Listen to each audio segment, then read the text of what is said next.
Thank you for joining us today. I'm Marche, the webinar director at Advice Chaser.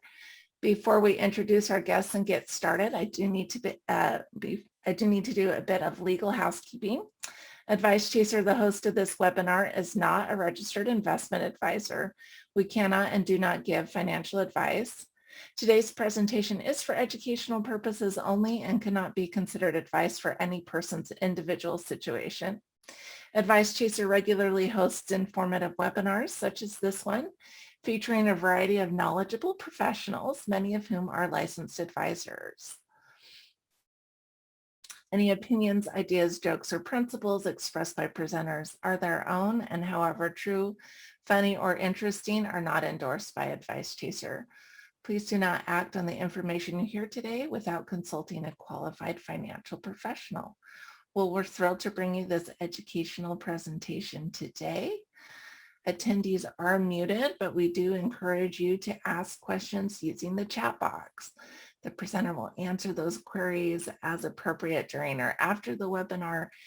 And if we don't have a chance to get to your question during the webinar today, please go ahead and leave your phone number and we will make sure someone reaches out to you. We want this experience to be as educational as possible, so please don't hesitate to ask for clarification or expansion of the material. I'd love to introduce you to today's presenter. Joseph P. Okris specializes in retirement and long-term care planning for current retirees, those retiring within 10 years, engineers, professionals, college employees, and small business owners, and has a special affinity for working with women. So that's why we've had this topic, women in investing, today. Joe also does financial planning work for individuals who are going through divorce or who have been recently divorced or widowed. He's an investment advisor representative. He maintains licensing in life insurance, annuities, long-term care insurance, and disability insurance, as well as in investments. He is a National Social Security Advisor certificate holder and has been a licensed attorney in Michigan since 1994. He was the managing partner of a law firm in southeastern Michigan prior to working as a financial advisor. Joe resides in Ann Arbor with his 3 children, and we're so excited to have you back, Joe. And I'm going to go ahead and turn the time over to you. Okay, thank you, Marche. Yeah, we're looking forward to today's presentation, Women in Investing. And like Marche said, this is truly a niche market of ours in the law practice that I managed for 16 years. We represented women going through divorce and family law matters. So it's kind of given us a bit of a understanding of the compassion that it takes to really represent women going through divorce type of matters. And now we've transitioned this over in our firm to representing, a good portion of our clientele. I'd say 60% plus are single, divorced, widowed, or women that are married but take an active role in their investing and retirement planning. So like I said, we're really looking forward to today's presentation. It should be excellent.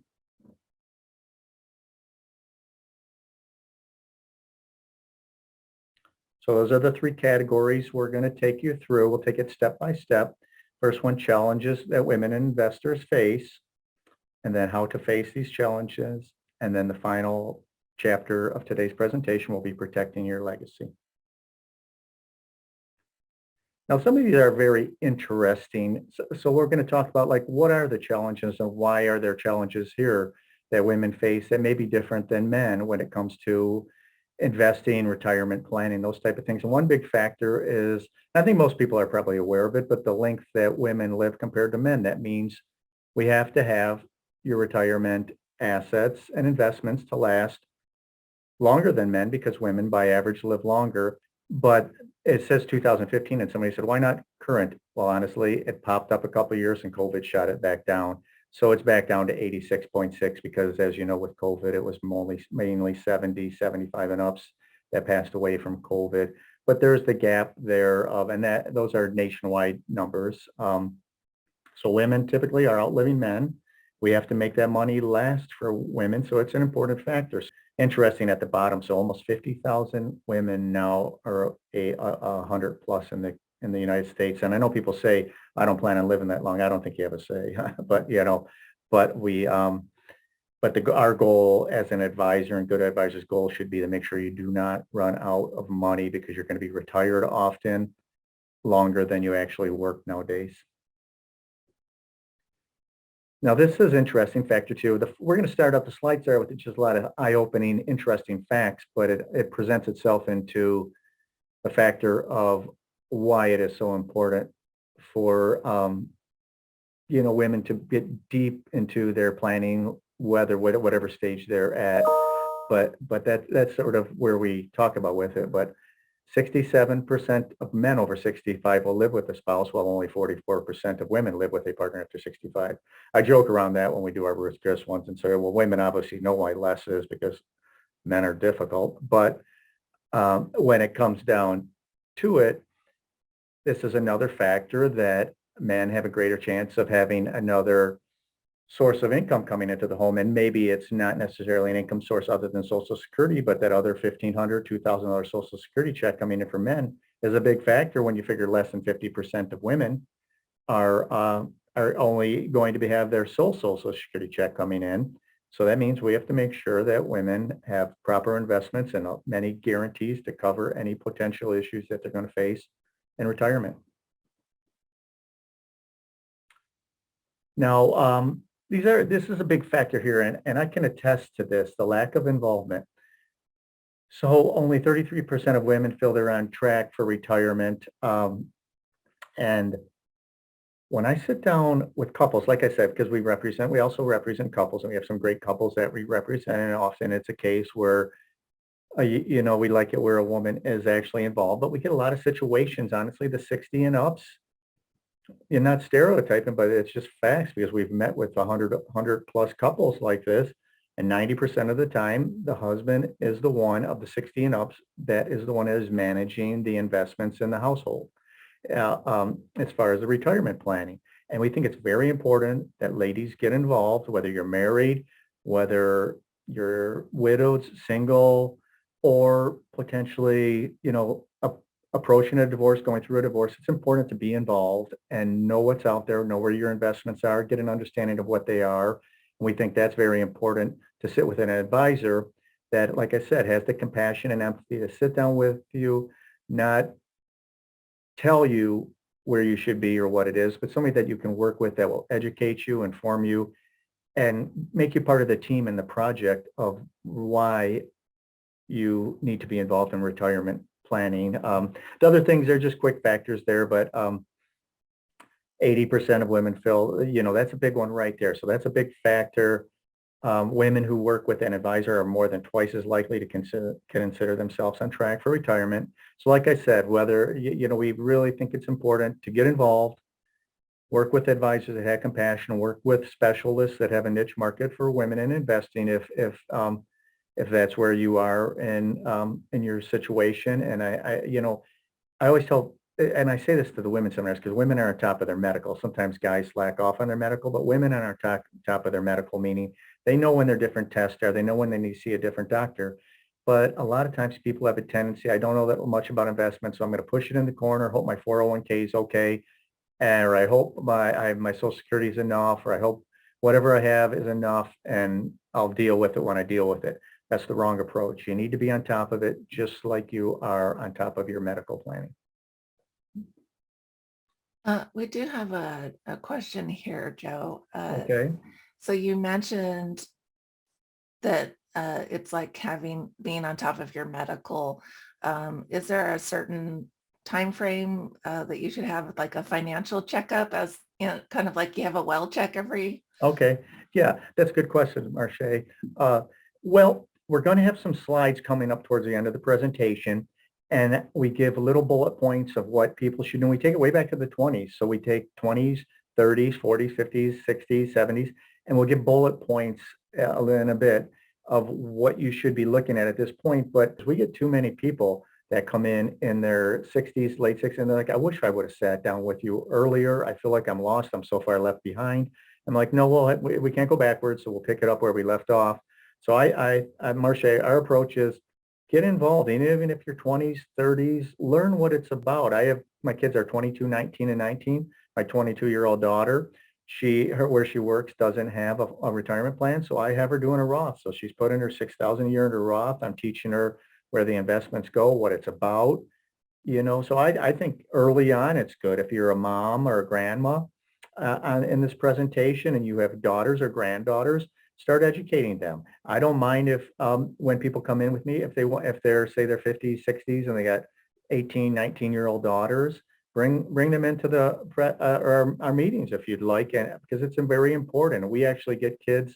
I had brought a couple daughters in a while back, and they were 15 and they wanted them to get involved. So I said, go pick out 10 companies you like. Let's just start playing around with some stocks. I'll pretend I'm giving you $1,000 to invest, and we'll monitor it every few months. And that's what we did. So right off the bat, it's important to get involved, but at a minimum, annually, once you're to the point where you're hitting those retirement years. Okay, here's another fact. Like I said, these early slides, we're pointing out like why it is that women have a little more challenge in the retirement years. One is primary caregiver status. Now, and I look at this goes, I remember somebody telling me something that's called the sandwich generation, because a lot of our clientele may still have a parent alive. And typically, as we know, not across the board, not stereotyping, but often it's the wife, single woman who is taking care of her parents. So that's taking a time away from the time that she can spend potentially working or making money. And then also on situations where you might have minor children, women are also more involved there. So women spread themselves very thin, helping out the older generation as well as the younger generation. So it's important that we also do proper planning, or advise to do proper planning for women, because they have less time to actually put into work. This is a lot of these, when I read these, when we first built this presentation out, we came up with a lot of our statistics here are kind of, it's some are shocking and some are upsetting in a way, but women may end up with 10% less money at retirement than men, thanks to higher risk aversion. So this is another factor. Now, and this is a big one, I don't want to stereotype, but when we get, say, couple 60 and up come in, typically 90% of the time, the male is more aggressive investments, probably too aggressive. And in those situations, women are ultra conservative. And I think it's just part of the nature and who people are. But like I said, it's not across the board. But in the cases that we've dealt with, I'd say it's 9-1. That's the case. So what we have to do in these cases, we think the men push it a little aggressive too hard, and the women are wiser to pull back a notch. But we have to help women out. I think it's education is the big thing. If you don't know really what's out there, you're nervous and you restrict and you go ultra conservative. So we take an approach that let's educate, let's try to pull you up. If you're super conservative, we want to keep you comfortable, but maybe we can show you some guaranteed products or ideas, or move you up to a more moderate conservative position, enough to catch up and bridge that gap of that 10% risk aversion factor. Now this one was disturbing. I can't believe in 2020 it's still only 82%, and this is pretty much across the board in most categories. So this is obviously something we can't do anything specifically about, increasing that 82%, but you would think society would be pushing that hard to make that. If you're equally qualified, you should be making the same amount as a male. But this is another one of those factors that we got to work twice as hard with our women to help them do good investing, so we can bridge that gap.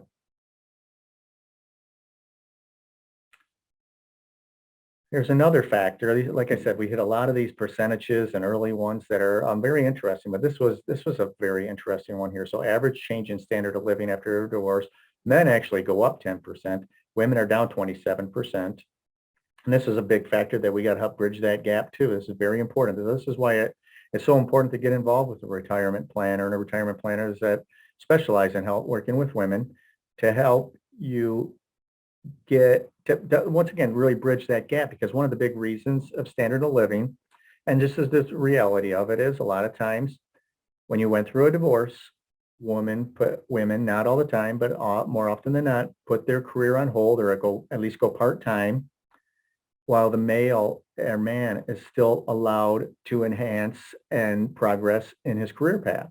And women are put on hold or they have dropped totally out of the market. They go through a divorce 10, 15, 20 years later, and now they have to jump into the market and try to reestablish themselves in a career.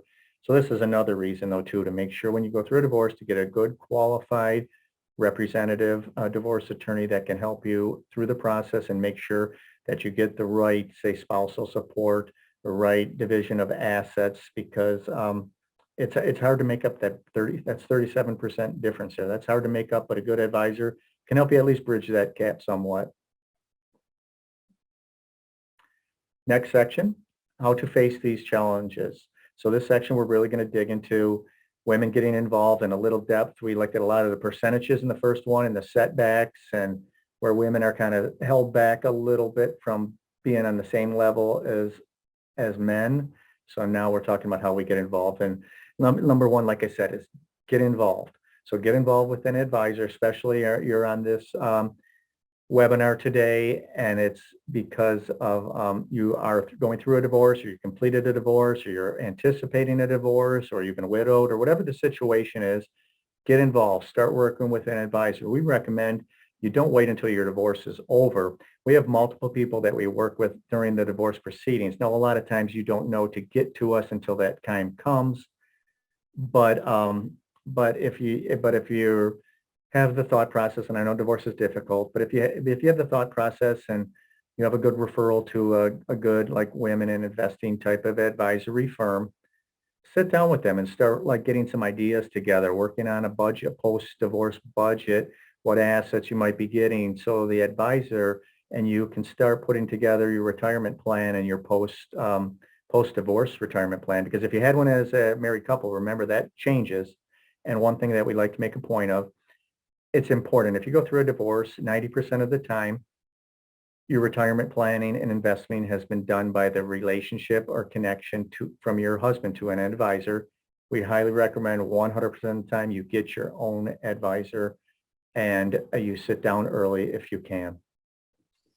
And this can be some of this, the principles that you talked about can apply to anyone, not just people who are divorcing or single. Yeah, this could be widowed, like I said, single, widowed, divorced, but we still think it's important because you got to remember also in widowed situations, I don't know what the numbers are, but say 70, 80% of the time, a wife is outliving a husband.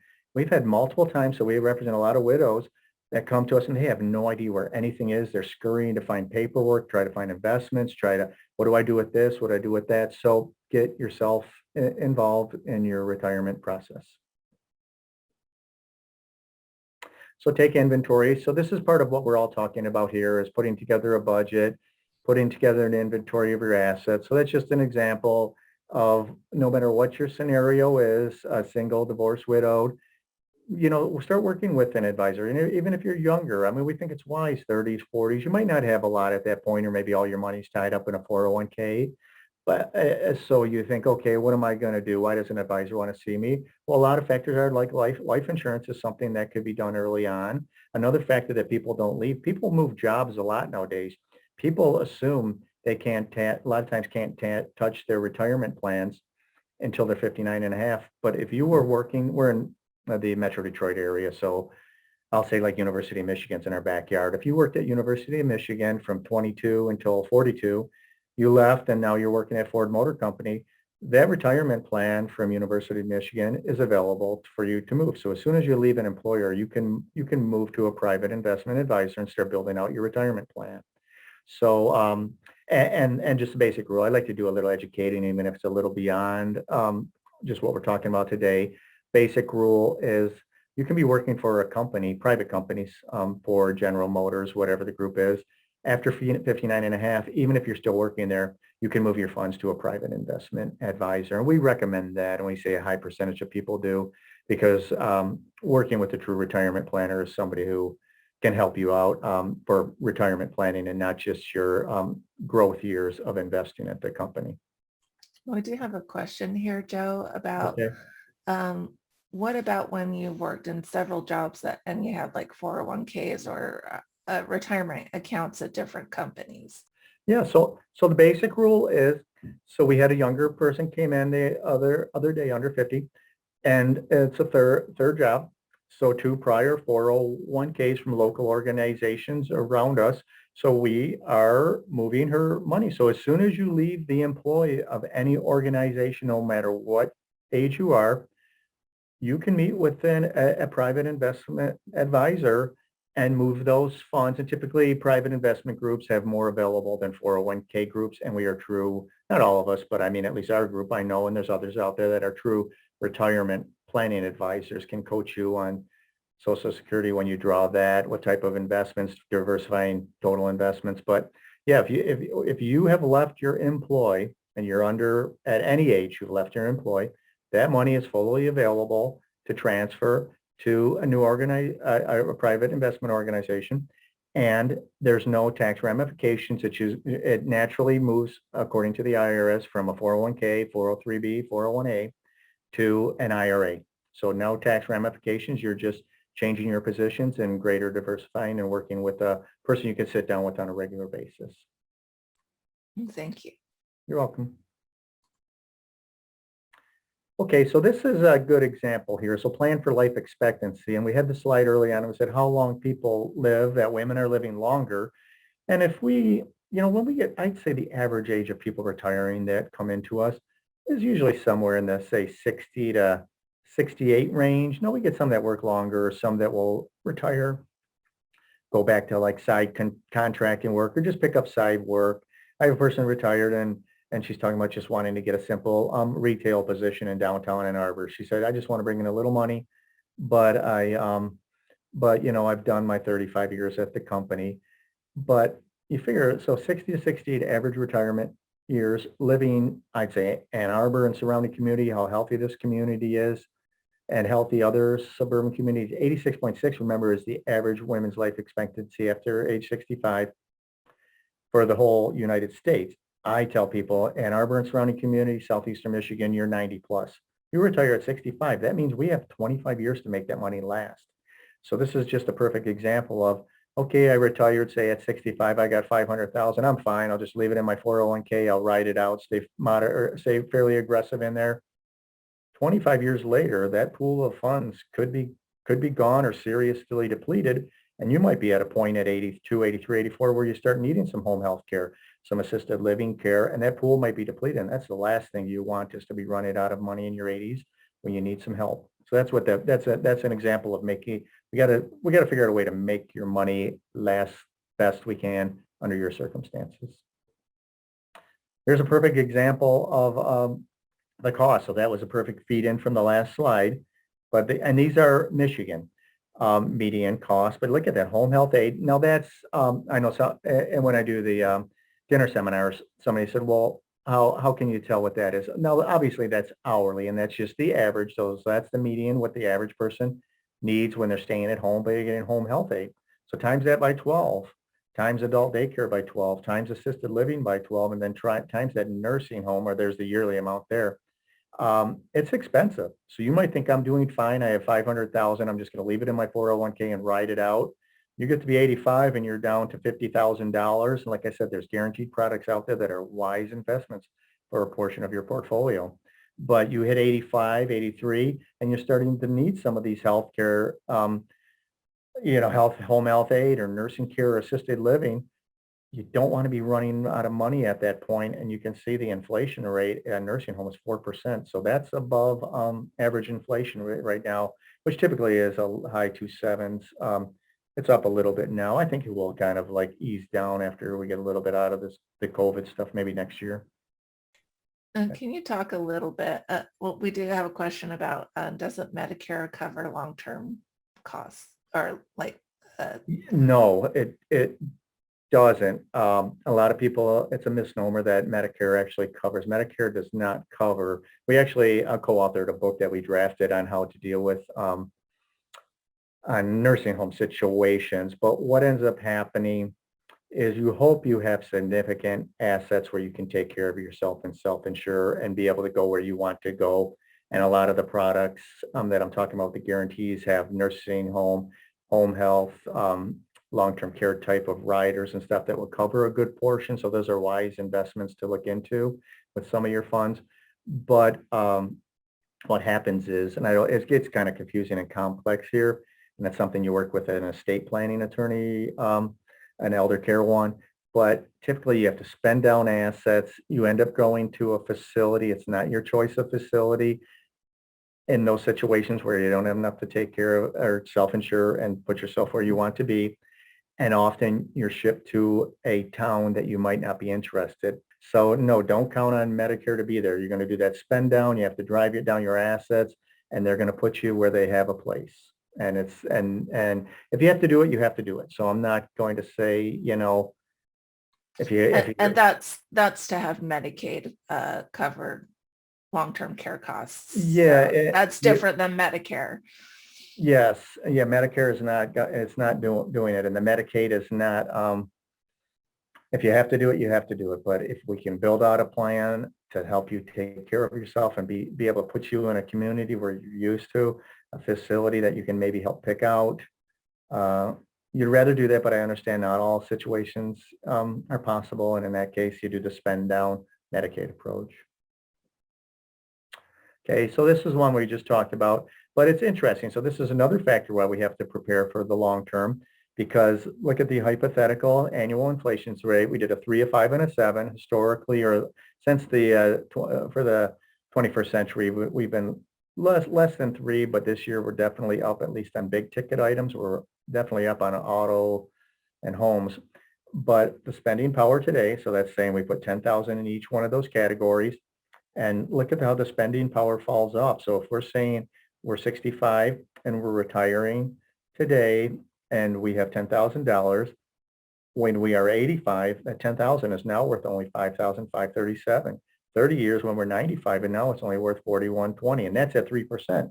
If inflation starts going back to the ways it was in the 20th century, the 80s, 90s, we're going to see more fives and maybe higher up. So that's another factor that we have to take into account inflation when we're doing your retirement planning. And there you can see. So you can see the 2000s have been lower. This year's up.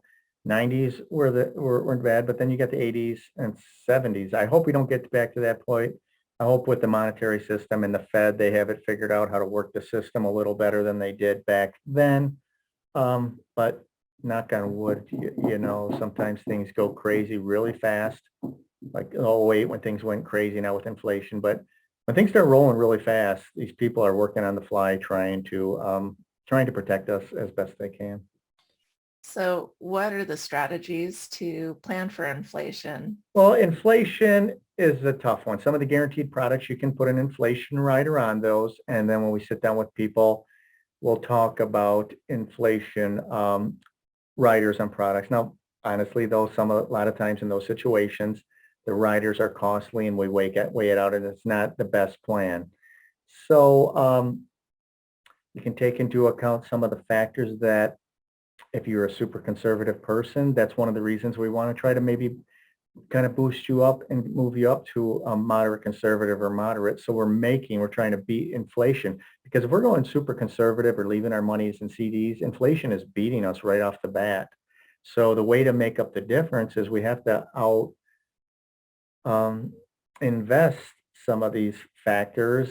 And so it's a multifaceted type of plan to try to make it work, but there's no necessarily great answer for how to beat inflation, but there are options and strategies to try to put together a great plan so we can make it last for people. Okay, so in this section here, protecting your legacy. Now, some of these I know maybe for super wealthy and maybe not everybody on here is. So we try to, accommodate all people. Know your gifting rights, gift to charity, funding, education. Well, actually, the first two in creating an estate. Know your gifting rights, gift to charity.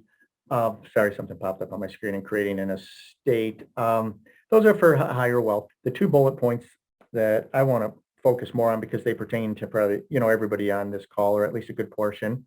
Funding education, so that's a big area to look at. And when we sit down with people, we look at different options potentially to fund education. And that might be, maybe your kids are grown, but that could very well be grandkids. And there's some different strategies to do there. There's actually some life insurance strategies that are excellent in, I guess, in place of a 529 type of plans, which are still fine, but life insurance, permanent life insurance is a good area where we can actually develop tax-free growth money, pulling tax-free down the road, and you're still multitasking because you have the life policy. A lot of the life policies that we work with also have a long-term care rider on them. Passing assets to heirs in the most tax efficient way. This is a big area too, and this is something we really talk about. And all our women clients that come into us, this is very important to them. And there are certain products out there that are actually much better for transitioning to children or grandchildren. So these are bullet point 3 and 4, probably, like I said, most relevant to the full group here. And these are areas that you really want to work on with your advisor. This is an important one. This is what I've been talking about the whole time, is educate yourself, educate yourself, educate yourself. You can do it on your own, but it's but sitting down with a true fully licensed fiduciary advisor is getting involved, educating yourself. Only 34% of women report feeling confident with how their investments are allocated versus 49% of men. I think a lot of that goes back to stereotypically, historically, that men are typically more involved in the investment process than women have been. Now, I think the under 45, under 50s, I think that's changing across the board. But the 50 and ups, let's say, and like I said, it's not all the way, it's not all across the board. But our 55, 60 and ups, like I said, it's 90% of the time men are more involved in the investments and retirement planning than women are. We want our women of any age to get involved. Okay, so this is where we talk about educate yourself. Now, these are big factors. So I know this is, women in investing, and some of you are on here maybe going through a divorce situation or divorce. Some may be widowed, single. So we might have some men on here. This is, or like I said, married couples, and we have women on here that just want to get involved in the process, or they are the ones that are actually kind of running the retirement planning for their household. Educate yourself is so important. That's one thing that I really, like I said in that last slide, being educated with multiple degrees, I really take a focus and try to have the compassion and patience and understanding to sit down with people and help educate you. That will give you the comfort level of, maybe you've heard on TV or you watch a TV show and they said, don't go into this product, don't do this, or you read it in a book, or your friend told you this. There's a lot of armchair quarterbacks in this business, or not in this business, but outside of this business, that believe they understand it. We think you should really sit down with a true investment planning fiduciary, educate yourself, really focus on learning the basic types of investments. I'll just do a little here. I don't want to do too much on here because it might be overwhelming, and it's a lot for about a 45-minute to hour presentation. But basic investments, I'll tell people, there are qualified funds and unqualified funds. Qualified funds, those are your retirement plans. Those can be your 401ks, 403bs, 401as, and IRAs. Those are all the same type of investment. Remember, in those products, whatever you put in, say you make $100,000 a year and I put $20,000 in my 401k, you're only taxed on $80,000 that year, correct? Now, if it grows tax-free, and then when I decide to turn on that investment or pull money from the investment, then I'm fully taxed as an ordinary income from that amount. So that is a qualified investment. Now, a qualified investment could also be considered a Roth. Now, Roths are excellent investments. People don't have enough Roths. If you're working at an employer and a Roth is available for a portion of your 401k, put it in the Roth. Roths are excellent. Roths, you don't get that initial year write-off. So if you make $100,000 a year and you put 20 in a Roth, these are just figures for examples. You can't really put 20 in a Roth, but you make 100 a year, you put 20 in a Roth, you're still taxed on that 100,000. So the IRA beats you for year one. But from that point forward, Roth grows tax-free and pulls tax-free, never taxed again. So that's something we work with our clients too, as Roth conversions, especially after they retire. You can't just, what that means is pulling your money from your IRAs 401k, wherever your money is, pulling it from your IRA and then converting it to a Roth. Non-qualified funds are then on the opposite end. Non-qualified funds are taxed on an annual basis with the 1099, and they might be money that you saved above and beyond your 401k plan or your IRAs. They might be often our inheritance money. So like I said, those are taxed on an annual basis by a 1099. Principles of diversification. This is key. The key to risk prevention, and that's something that women are typically very wise about in investments and retirement planning, is risk prevention and watching that bottom side and making sure we don't go through an '08 and our $1 million becomes $600,000. The greater your diversification, and many economists believe this and preach this, but the greater your diversification, the greater your risk protection. I always say it's like getting 12 eggs in a carton. One breaks when you get home, you still have 11. If you get a 4-pack or a 6-pack and one breaks, it might mess up the recipe. How emotion can affect decision making. This is a big factor why we think it's important to work with somebody and also get a comfort level in educating yourself, because as you know, it's easier for me as an advisor to be used to seeing this on a daily basis. I'm used to the markets taking a big hit for some crazy reason and the next day it might bounce back. When you're an individual and you see your portfolio and you're monitoring and you see it happen, you may make a hasty decision because you're not used to this on a regular basis. And when it's personal to you, as everyone's like this, when it's personal to you, you react a little more with higher emotions, let's say. So that's why it's important to work with a fiduciary advisor. Ways to address risk. We just talked about that. This goes back to the last slide. So you can see the 3, and then there's one more popping up there, and then one more transfer. So this is just like we talked about on the last slide. There is risk involved. So a lot of it is the education of the process. So we want to learn to accept your risk, manage your risk, but ultimately transferring that risk. And transferring the risk goes along with the education process, working with a top-notch fiduciary advisor, and also, digging into it, learning and educating yourself in the process. So you see that risk, you can understand that risk, and you don't make hasty decisions based on that risk. Seeking professional advice. So this is what we've been talking about through the beginning, whether it's our group, whatever group out there, seek top quality fiduciary retirement planning advice. When retirees were asked for the advice they would give to younger investors, 37% recommended seeking professional advice.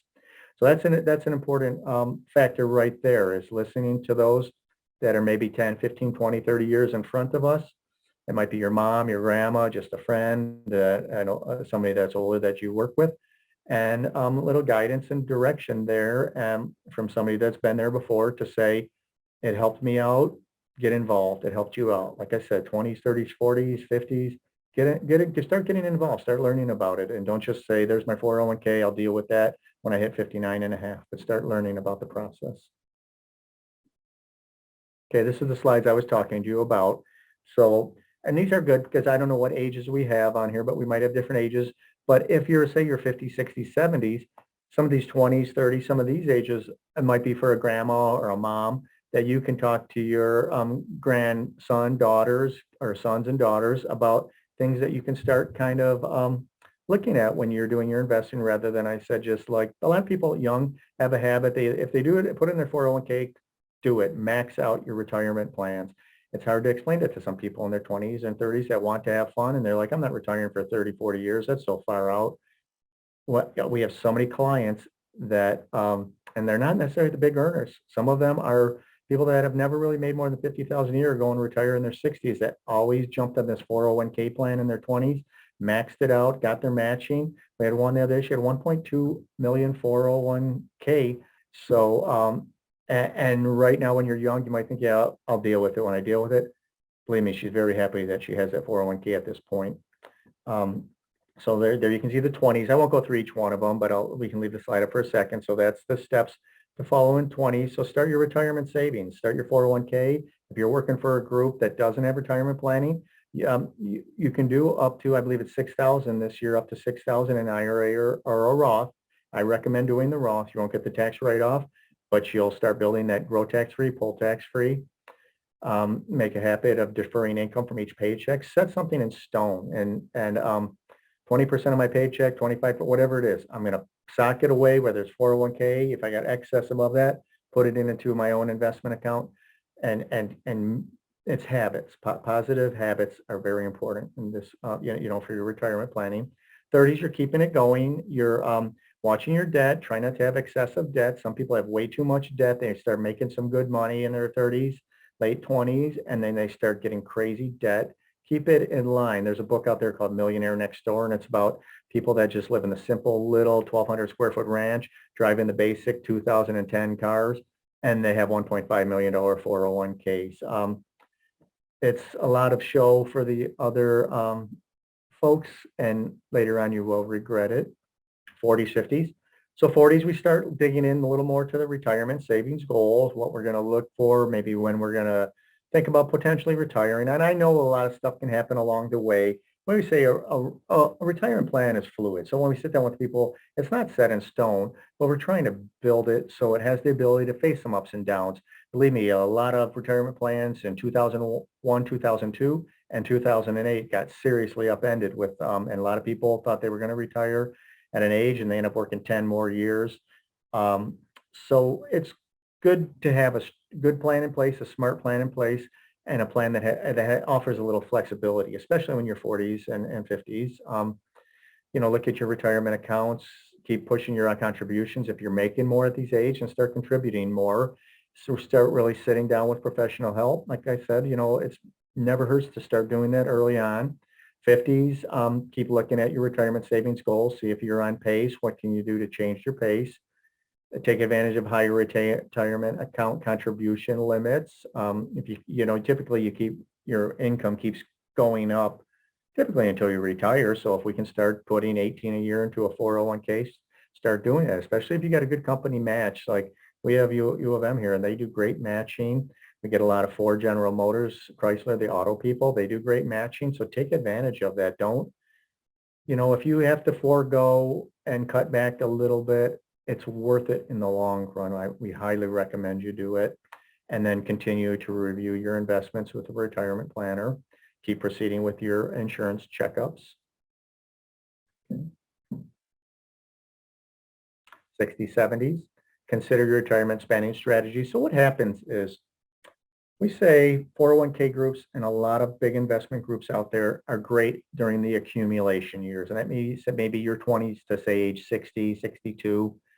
They're great during accumulation years. They really just have they have their bond funds, their stock funds, and that's what they do. And they're great for accumulating. But when you start hitting like 55 plus, 60 plus, you start looking at the idea of, I want to start looking at income streams. I want to, maybe I have Social Security, out there, but I want to start looking at some various income streams or guaranteed income streams or different products that might work better now.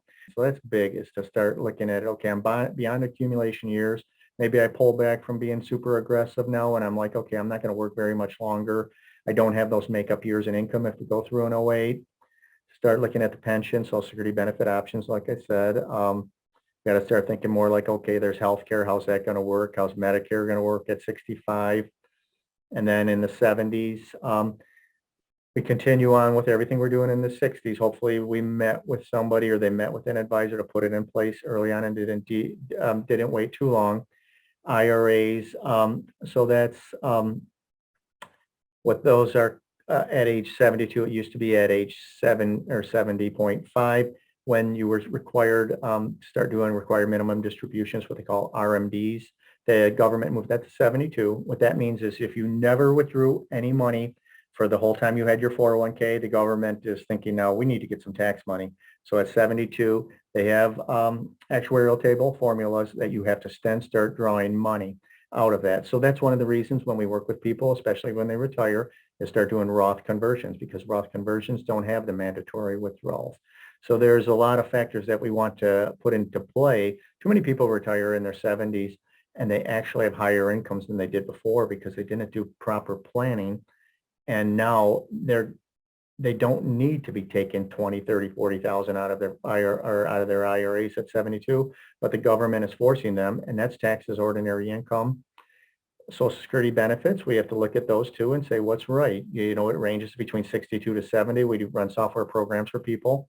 Try to figure out what is the best age? How long am I going to live? So those are things that you have to take into account with Social Security. Stay on top of health, obviously, and stay on top of your planning and working with your advisor. A way financial advisor can help. And these are things we've been talking about right from the beginning, help you diversify across asset classes and set realistic expectations for performance. That's one thing that we do with our group. We set realistic expectations. I know there's other good advisors out there that do the same. There's a lot of advisors that pump it up. And to me, that's very negligent because they take too short of a time period. For the last year or two, this fund isn't that much. Well, any fund can boom for a year or two. We like to look at stuff and really look at stuff and say, let's look at 10-year plus historical averages. Communicate with you regularly and educate you about factors that could affect your financial future. So that's what we're talking about, is staying involved, being highly involved with your advisor, knowing what you're in, why you're in it, when do we change. So being involved with an advisor. Encourage you to think long term. Tune out the noise. That's big. Tune out the noise, tune out the noise, tune out the noise, and avoid knee-jerk reactions. So many people, educating yourself, it's nice to watch some of the financial shows or financial news shows or people that have special promos or PBS stuff. That's good, and you're getting some education there. I always like to tell people, remember, those people have an agenda. Some are writing a book. Some are there to fear-base you, so they buy their book. Get the greatest amount of your information from your advisor. It's okay to Google and research and do that. I'm not opposed to that. Just take everything with a grain of salt and just remember that everybody's got an agenda and a point behind what they're doing. If it's mass media, social media approached, thinking long term. What that means is just don't necessarily compare it to short term. If somebody at your work says, I made 18% last year and you made 15%, they might be so aggressive that they're going to go around 38% in an '08 again, which who knows when that's coming. And you might go down 5%, but you made a little less in a good year. So don't necessarily worry about what everybody else is doing. Stay educated and work closely with your advisor. And like I said, make sure you work with an advisor who truly cares. Okay, and Marcia, you said you had a few more questions. Yeah, I have some more questions here. And I would just encourage those of you who have got questions, go ahead and put them in the chat. We'll try to field as much as we have time for. So this is a question. Let's say I'm in my 30s and just starting out. Is maxing out a 401k and Roth annually, is that going to be enough? Well, if you're in your 30s, of course, it depends on your position and how much you're making. If you're making 100,000 a year, maxing out can very well be 18,000 plus the company might be matching. But you can only do with what you have. So the idea there is it could be, and your income may change drastically over the years, but I highly recommend matching your 401k. And now what I'm saying about the Roth stuff is you have to go to your employer. Like University of Michigan, they haven't added Roth. Most public employers do not have the Roth option. I'm noticing more and more of the private employers now have Roth options that are available for a portion of your portfolio. You have to work with your not your advisor, but sit down with your 401k plan administrator and see what is available to you. If a Roth is available, tell them, what I tell people is tell them you want to put as much in your Roth as possible. Typically you can't put as high of amount in a Roth as your regular 401k traditional amounts, but tell them you want to max out your Roth, whatever you can do that is legal, and then the balance you'd put into your regular 401k. If you don't have a Roth, then just max out your regular 401k. I know, I think GM and Ford both now have the Roth options. A lot of times smaller organizations may not have that option, but regardless of what you do, they'll max it out. I don't want you to be eating bread and beans and rice around the clock. You want to enjoy your life, but I always tell people, if you can max it out, close your eyes, keep an eye on it and that type of thing. We help people with their retirement plans, 401ks, and picking their investments. But pick out a good investment plan for you. Close your eyes, kind of pretend it's not there, and let that thing build. All right, and another question here. Okay. Let's say you're in your 20s. Uh, how is it best to start educating yourself about stock investments?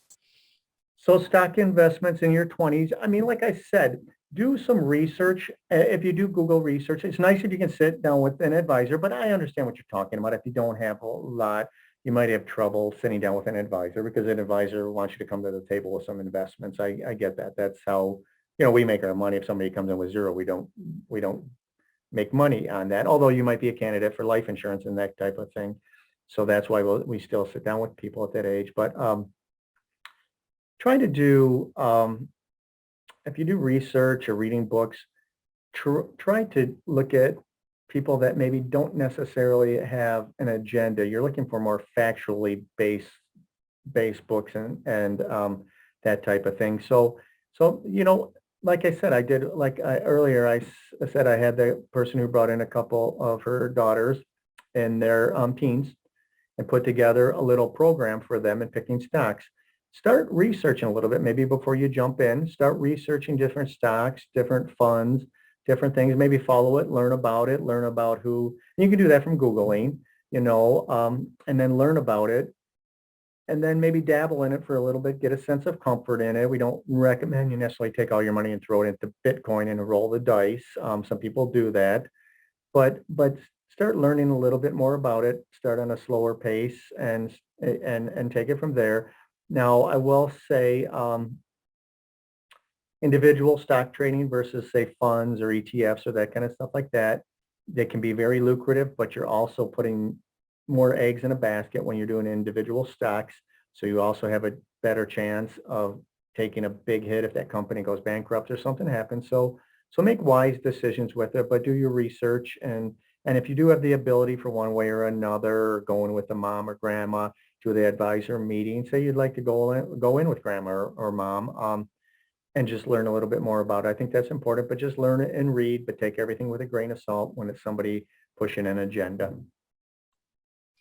All right, here's another question. Can you talk about how you can balance other goals like paying off student debt and maybe saving for an investment like a house? How do you balance that with saving for retirement? Yeah. Okay. So you're going to have to take that into account. I understand. I understand that. If you, and like I said, my kids are 22, 19, and 19. So they're getting at that point where that's becoming important for them. And I realize they want to save for a house. Do as best you can in your 401k, especially if they're matching. But if you have to, say, okay, I'm going to pull back a little bit here because I do want to buy a home and homes are good investments. So I'm not opposed to that idea. If you have to pull back a little bit because you want to save for a home, that's an important investment and they go up in nice value. So you might have to spread out whatever your excess is. So building a nice budget is number one. Build that budget, see where your budget is, figure out what your excess net return is on investments, and then try to play it from there. Do as much as you can in your 401k, max it if you can, according to your income. If you have excess or you want to save for a house, then just start peeling off for the house. But try not to ever just forego and set aside the 401k, especially if you got the match. That's so big, that match. So you got to work with what you have and what income you have coming in. I get it, but just do your best to figure out your budget and figure out how much you can allot to each category. All right. So I have a question here. A lot of women start over on their careers after caregiving. So is it too late to start a retirement plan, say in your 40s or 50s? No, actually, that's perfect. And we do get clients in that age range. Now, depending on how you got to that situation, now, if you went through a divorce and say you became the caregiver, you set your career aside, maybe you still have that old 401k sitting out there that you can work with an advisor on. Or typically what happens in a divorce situation is whatever the investments, and investments are part of the sharing of the assets. In Michigan, it's really a basis of 50-50 division, but that doesn't, it doesn't necessarily mean that's how it's going to work out. But if in that situation, say you're a wife, you are a caregiver, husband has 500,000, you're 45, husband has 500 in his 401k, you're negotiating that you're getting 250,000 of that. So you're going to want to sit down with a retirement advisor. Because like I said, you're not going to be want to working with your husband's retirement plan group. You don't want your money sitting in his 401k group. So you're going to want to sit down with an advisor with those funds. Now, if you don't have any money whatsoever and you're just getting back out there working, getting back out in the workforce, you don't have your old retirement plans or 401ks that you can do something with, you don't have IRAs, and you don't have a spouse's investments coming in, it's still nice to sit down with somebody because let's see where your income is. We'll build you a budget. Let's start getting you to investing. If your work has a retirement plan, your new job in your 40s, then we'll coach you on that, pick out your investments in there, and then on top of that, like I said, life insurance, long-term care are things that are very important to look at in your 30s and 40s because the older you get, the more expensive the premiums get on those. I wish more of our clients would jump on long-term care planning, retire insurance planning strategies in their 30s and 40s and get really low premiums. Thank you very much. Unfortunately, that's all the time we have for questions. Okay. But I would tell the participants if we haven't had a chance to get to your question, and that may be the case, now looking through things, go ahead and leave your phone number as well. And we're happy to have someone reach out to you after the end of this event. Well, I want to just thank Joe for his time and thank you again for sharing your knowledge and your experience. We really appreciate that. On behalf of Advice Chaser, want to thank the organizations that made this possible, and also to our attendees for attending. Here at Advice Chaser, we're all about helping you find a financial advisor who is a good fit for your life and your financial questions. Our matching service is free to you, and every one of our advisor partners has committed to offer a free initial consultation to anyone we introduce them to. Find out more by going to advicechaser.com and clicking on the link to find an advisor. So once again, for Advice Chaser, thank you so much for coming, and we will see you at another webinar soon. Okay. Bye, everyone. Yeah. Thank you, everybody. Thanks, Marche.